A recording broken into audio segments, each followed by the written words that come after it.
You're tuned to KSJE, Farmington, New Mexico, 90.9 FM. And now 103.3 FM, K277CR, Durango, Colorado. 3 days of wonder as hot air balloons from across the nation fly over our Farmington skies the mornings of September 23rd through the 25th and light up the nights in the midst of vendors and live entertainment. Friday night, they'll be at San Juan College, followed by Patrick and the Las Vegas Band on stage at the Henderson Performing Arts Center. Saturday night, they'll be at Justice Park Ballfields, followed by the Guess Who live at Ricketts Park. All balloon events are free. Find info and concert tickets at fourcornersballoonrally.com. KSJE is supported by the Farmington Museum. What if you could jump into the world of wild kratts and swing through the trees like a monkey, or hunt like a dragonfish? Now you can. Wild Kratts, Creature Power, and Ocean Adventure Museum Exhibit, opening September 24th through January 7th at the Farmington Museum. Tickets at farmingtonmuseum.org.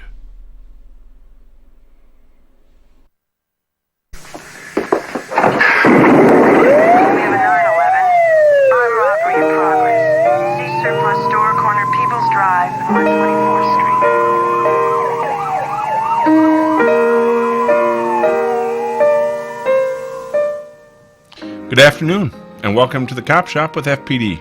I'm your host, Chief Steve Hebbe, and with me, oh, that's right, I'm on my own again today. So today is a great day in that almost anything I say remains unchallenged. I can say pretty much anything. I don't have Georgette or Nicole or anybody else interfering. It's just me and you for the next half hour. So thank you for joining. Today's a busy day in Farmington. To start off with, I think it's the first day of fall. And since there's nobody here to argue that, it's the first day of fall. But it's a nice day here. But it is getting late, and it's actually surprising how fast the summer went by. And here we are in late September already. Football's several weeks into it. We're not far from the start of the basketball season even.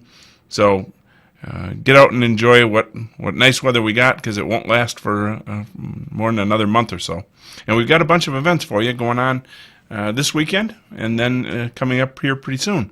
So right now in Farmington, we have Balloon Fest, which is our first, well, I don't know if it's our first. It's our first one in many years. I think they used to have a Balloon Fest here in Farmington, and now they've kind of resurrected it. Scott, do you remember? Was it a long tradition? They did it for several years? There's no one else here. You're just here by yourself. So you're here unchallenged. Remember? That's the. So let's talk about Scott for a little while, since I'm unchallenged. It used to be part of Riverfest, as I recall, back in maybe the mid 90s, early 90s, during Memorial Day weekend. Well, and then it went away. So here we are. Now it's late fall, but there's a bunch of passionate folks working behind the scenes for the last 6 to 8 months that have been working to bring this out. I don't know if you had a chance to see some of the balloons this morning as they lifted up from Farmington Lake, and then they were heading to the west towards PV, I think. Tonight at the college, they're going to have, what do they call that, a balloon glow, where you can see the balloons up close. They'll be kind of lit up for the evening hours. So, drive in, take a look at it if you've never had a chance to see the balloons up close. And frankly, I haven't. So it'll be something I'll be attending to. But it's a Farmington version of what they're doing down in Albuquerque. But I think it's nice weather. Yesterday it looked like it was going to be a little dicey for us and how the weekend would go. But very nice weather today. Should be great. Should be a great weekend. So if you get a chance, get out, see balloon glow, see the balloons as they're flying over. And tomorrow night, in conjunction with the Balloon Fest, is the Guess Who. They are in concert here in Farmington. Those of you who are closer to my generation, you may remember them. They had a number of big songs. I think people are excited about it, but if you have a chance, I'm sure tickets are still available. Give a call to Farmington Civic Center, and you can attend the Guess Who. So big weekend where we're resurrecting the Balloon Fest and then doing a nice big concert as well. Somewhat similar to what we did with the 4th of July when we had our girl here in town coming and singing. She had a concert, and then we had all the festivities that are surrounding surrounding the 4th of July. In this case, we're bringing in the Guess Who. And you're talking about Chevelle Shepherd, who was I here am. this summer, so Yep. that's great. And Our homegrown girl. I was just going to mention the Guess Who is going to be out at Ricketts Park. That's kind of a new concert venue. It is. It is. Does that? They still buy tickets through the Civic Center. Yes, sir. That's what I thought. I don't want to give you misinformation. Right. Even though I'm unchallenged. today. Right, that's true. But I just thought I would add. Yeah, Ricketts 2 is going to be cents. a little different. Yeah. And the glow is going to be across the street at Justice Park. Okay. The balloons will be set up in that field. Okay. Very good. Tomorrow night, everyone. Tomorrow night. So there's a bunch to do on this last, first weekend of fall. And then coming up for early October, we have the National Night Out that the FPD puts on. We've done that, I'm not sure if we're 7 or 8 years already. For sure 7. We maybe had to take a break during the COVID. But that's from 4 to 7. Free admission at Berg Park.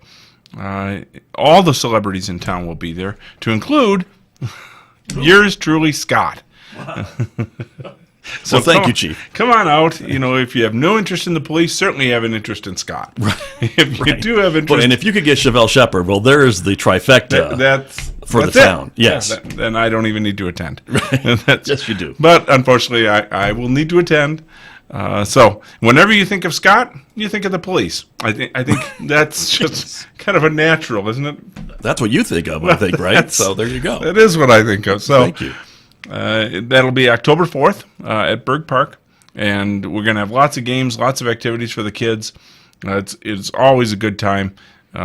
Spend a couple of hours, let your kids have some fun, run around the park, see the police. We'll be out in force. You'll be in the jump house, Chief? I am not sure I'm doing that. Okay. I will be in just checking.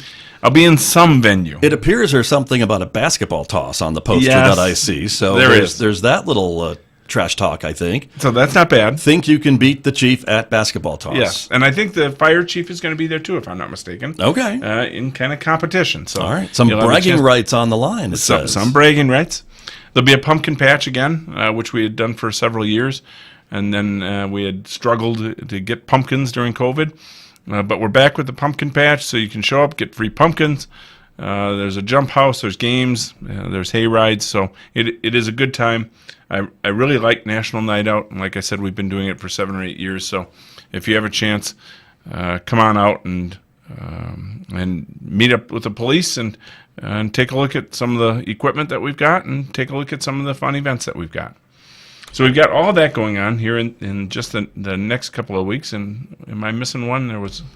No, I think I was going to mention that's a Tuesday, That October is a 4th, Tuesday. just to mention for folks that may be planning their weeks. 4 to 7, so that is, you can get home in time to put the kids to bed for school the next day.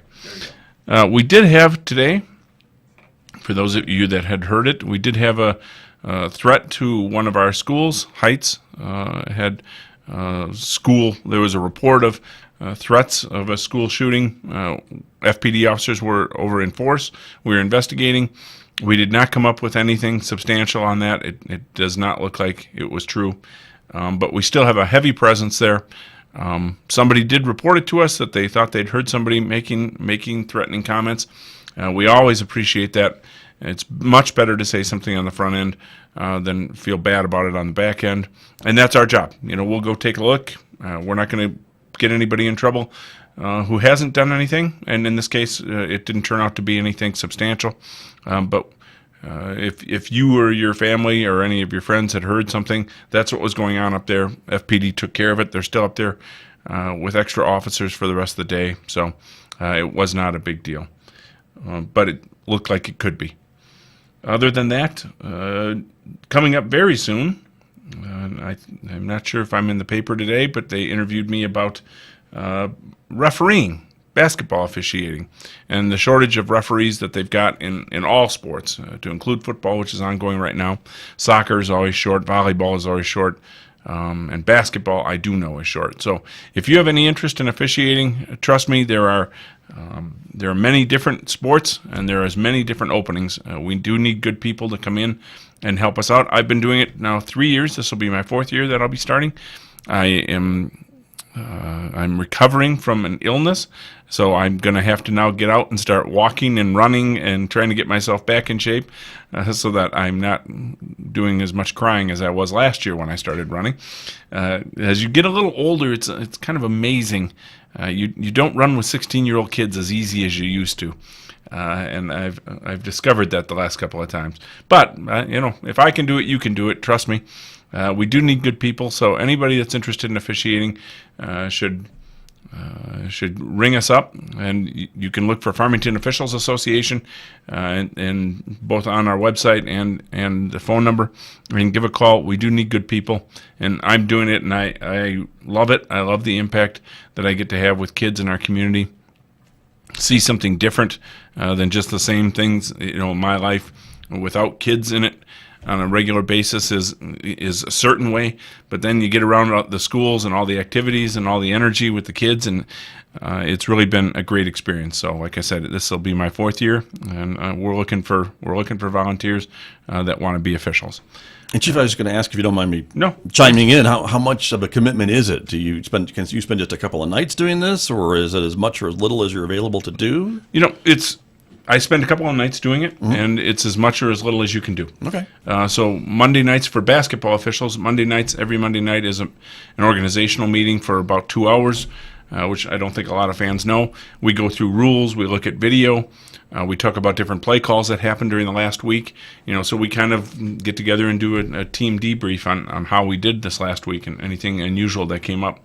And then after that, it's kind of your availability. So some weeks I work 3 or 4 nights a week because I'm more available that week. And some nights, I'm either on leave or I'm tied up and I don't work. So really, you'll start getting some games in middle school in October, late October and early November. The season starts pretty slow. But right after Christmas, it really starts picking up. So you'll get a chance to kind of work your way in, get used to calling a few games with more experienced officials, and then the pace will start picking up. So it was shocking when I went back into it 3 years ago, because it had been about 30 years since I'd blown the whistle. But really, the rules don't change to basketball, and the organization is very good at helping you be mentored and get more confident in your calls, and then really the kids are great, and I enjoy the energy of it, of being in front of 200 or 300 people that are all cheering for their kids. The game means a lot, and then you screw up and they all hate you. Never mind that. Well, that's just one of the side benefits to it. But if you make a call for their team, they cheer you. They love you at that point. You can be loved and hated quickly. Yes. But really, it's all been a great experience. I don't regret doing it at all. So. And I imagine there are others in the group with you that can help newer refs that are coming in that maybe have questions. Absolutely. Or what have you, folks that have been there for a while like yourself, maybe now. Yep. With a few years' experience to help the newcomers who are just coming on board. Yep. And when you do start calling games, they partner you up like that. So when I first started, I was partnered with a couple of varsity officials that had a lot of experience. And they kind of showed me New Mexico. I had never called in New Mexico before, so it was educational that way. And now I've done that for the last couple of years, where I'm kind of the more senior official, and I'm showing some of the younger ones the ropes. So it is there also isn't a big age thing, right? I'm in my late 50s. And I'm out there running around doing just fine. In fact, it's good for me to get off the couch a little bit, come home at the end of a day of work and just kind of plop. And especially in football season, as the weather's getting colder, you can not move for several hours. So this gets me off the couch a little bit and then shakes the stink off a little. So there you go. And you never know what's going to happen in one of these games, right? Because sometimes there's a surprise, and you have no idea what's going on while you're called back out onto the court, and all of a sudden you're being awarded with some prestigious award because in the middle of a game. Yes, I thought I'd mention that, Chief. Yes, Scott's referencing the little prank that and it was the Basketball Officials Association that helped out the Chamber of Commerce. I was reffing late season. 2 games. It was a C and a JV. I was scheduled to work, and in between the 2 games, they called me back out onto the court because they said they had a problem with something that I'd done in the first game, and so I ran out all earnest, taking it serious. What did I screw up? And then it was Citizen of the Year presentation. So that was, you don't get that too often, fortunately. Mostly they just leave you alone and let you ref the 2 games. Okay. But fair enough. But I think they were trying to figure out how to surprise you with such an award that you wouldn't be expecting it, and that's what they decided to do. Yeah, so. And that was the perfect setting for it. when you're in uniform and I'm walking around talking police stuff, you're pretty aware of what's going on, and oftentimes in uniform you're the central figure. But there with the kids, especially in the stripes, I'm just ancillary to what's going on. So it was very easy to just recede into the background. The parents are rooting for the kids, watching the game. They don't watch the ref too much, so you get conditioned to just be in the background. And so that was unusual. I did get caught, but it was good. And I wound up reffing quite a bit more the rest of that. That month of February was a busy month for us as we're getting ready for state competition, and I'm doing some varsity games now after 3 years, and I enjoy that. So, come on out if you've ever thought about it. At least come on out and take a look and talk with some of the people, and I think you'll be impressed with the organization. Wayne Antonson is the scheduler. And he does a great job and shows the ropes, and you won't be just thrown out there. We'll get you an experienced ref. So if you've had any thoughts of that, that's probably 3 weeks away that we'll start having organizational meetings for that. Otherwise, today is a sad day in a couple of different respects. First, Candace Morales, who's been my admin upstairs, her and Sharon have worked with me now for maybe 5 years up there. And Candace is leaving the department today. It's her last day. She's actually back at the station right now training her replacement. She's going on to try other things after, I think she's been there as long as I have. We might have come in just months apart. And she's going a different direction, which is gutsy to do, and can be hard for people to do, but I'm proud of her. She's got some thoughts. She's got a direction she wants to go. So I will miss Candace. She's been just a great part of my day every day as I come into work. She's easily scared, and so I've enjoyed that a few times through the years. She's also, she's not shocked by events. She's just an upbeat, a good, positive person, and I've enjoyed working with her over the last several years. So it's sad on that level, but Candace, I will miss you, and I wish you nothing but the best. And I'll be into the office after this radio show, so I'll get to see you before you head out. And then the other one is more just regional. It's also more personal, but then it's more regional. Today is the 1-year anniversary from my brother overdosing on fentanyl, which was the result of a lifetime of battling drugs, and ultimately at age 50, it taking his life. And I know there are a lot of families probably that are even listening, but there are a lot of families in New Mexico, a lot of families across the country that have felt the effects of fentanyl and how dangerous that drug is. We've lived through crack cocaine. We've lived through some of the other drugs. Every drug has its problems, but fentanyl is an absolute crapshoot every time you take it, and sometimes you don't even know you're taking it. It's in some other drugs that they've laced with it, but it is a killer. That's why our officers carry Narcan. We've had many saves with ours. I'm sure the sheriff's office and the other agencies have as well, fire department as well. But it's that big a killer that you've got police officers across the city and the county that are carrying the antidote for it to try and revive people. But you've got to get there in time, and in my brother's case, it did not work out. Left behind a wife and 2 kids in their late teens. My dad, who lived in the same town with him and was, dependent on Brad and saw Brad nearly every day, talked to him on the phone every day. So the hole that his absence has left is profound.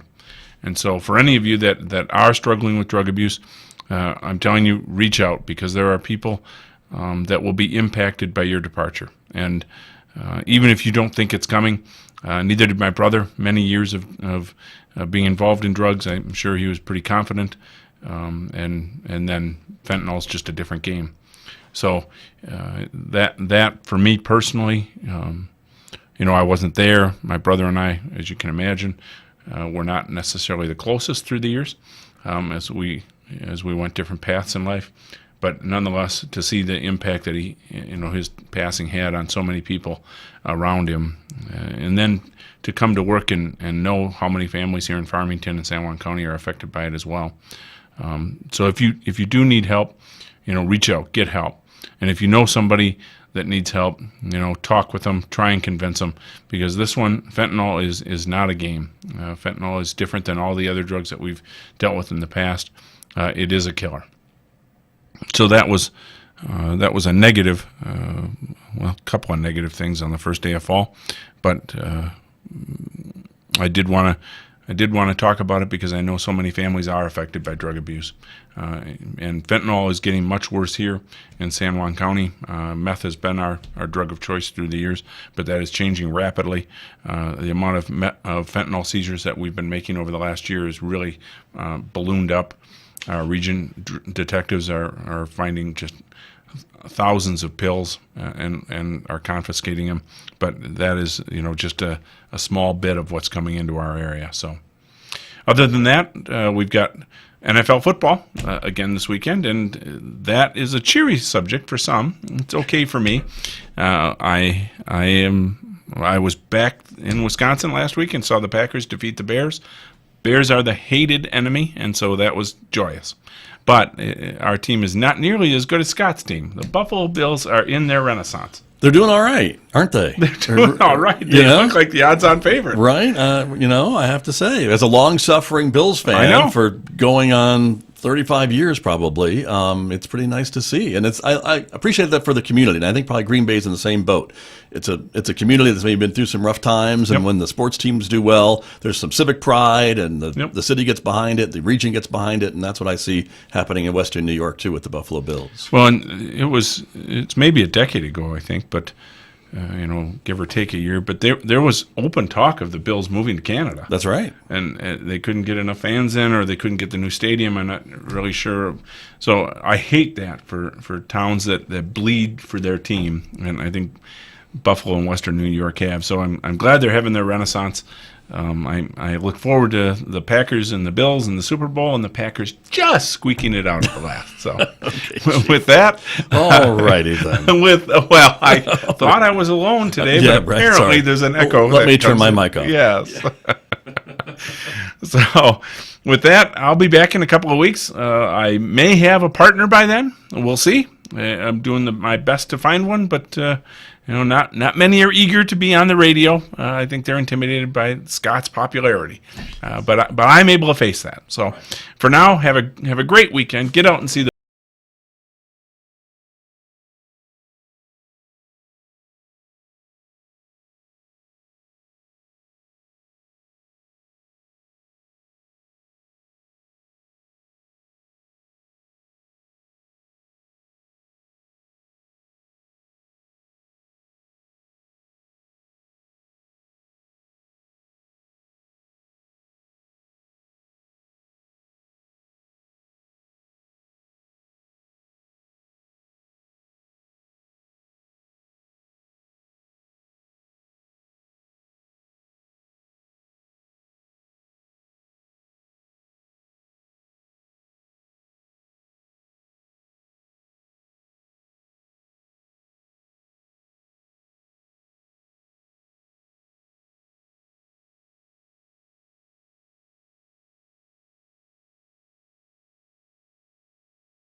human adventure across our solar system and beyond. The Double Asteroid Redirection Test spacecraft will meet its spectacular doom on September 26, when it slams into asteroid Dimorphos. With less than a week to go, we'll check in again with DART Coordination Lead Nancy Szabo. Turns out the Artemis 1 Orion capsule has a lot more passengers than I knew about. We'll explain when Bruce and I answer the latest space trivia quiz. I'm in Tucson, Arizona, as this week's show is published. NASA's Innovative Advanced Concepts program has once again invited me to host the live webcast of its annual symposium.